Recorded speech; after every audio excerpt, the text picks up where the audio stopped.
So with UV, it's really important not to equate feeling hot with actual sunlight or UV exposure.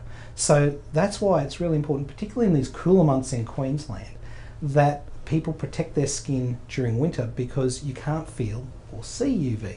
Now, our UV levels here in winter are actually as high as summertime levels in Europe. So we need to look after our skin all year long, and because we can't see it or feel it, you need to look at these daily protection strategies such as sunscreen and clothing. The UV index is a way that we have come together as a scientific community to come up with a very simple to use scale that the higher the number equals the higher the UV exposure, and that's what the UV index is. So anything over a UV index 11 is considered extreme, and you really do need to take a lot of caution with anything over UV index 11. In Brisbane in summer, we have UV indices in the middle of the day of somewhere around 16, 17, perhaps even 18.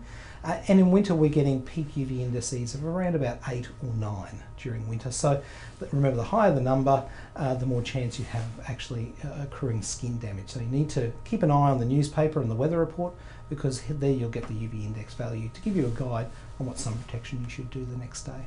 Feeling heat. We don't have detectors in our skin to detect UV. We do have detectors in our skin to detect heat in case we pick up a hot cup of tea. But unfortunately, because Mother Nature hasn't actually given us UV sensors in our skin, we're unable to actually detect when damage is occurring to our skin until it's too late, that is, we have a sunburn.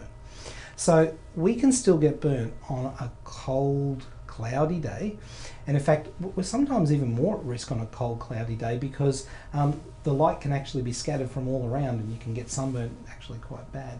But a great example is that on a winter's day you can still get sunburned, especially if you go skiing up in the snow, where there's, even in the middle of winter, you can get enough sunlight exposure even in a few hours to actually get sunburned. So I think it's important that people realise that there is a disconnect between what you feel or what the temperature is outside and what the burning capability of the sun is. Look, a UV index, as I said, is a guide to let you know how strong the sun is. And in Queensland, it's strong all the time. So we should be thinking about sun protection all year and ways that we can reduce sun exposure: sunscreens, hats, and sun avoidance. And I think sun avoidance is something that we really need to think about, because it is a very cheap and simple way of reducing an individual sun exposure. As simple as, instead of eating your lunch outdoors, perhaps, or having a coffee outdoors, going inside, even for an hour or two, can actually reduce your exposure significantly. And how to protect your skin? Well, a good way to protect your skin is to avoid the sun. That's certainly, getting out of the sun is the best way to reduce your exposure. But thinking about appropriate clothing, and believe it or not, even just wearing something as simple as a long sleeve shirt and long sleeve pants can actually reduce your exposure significantly.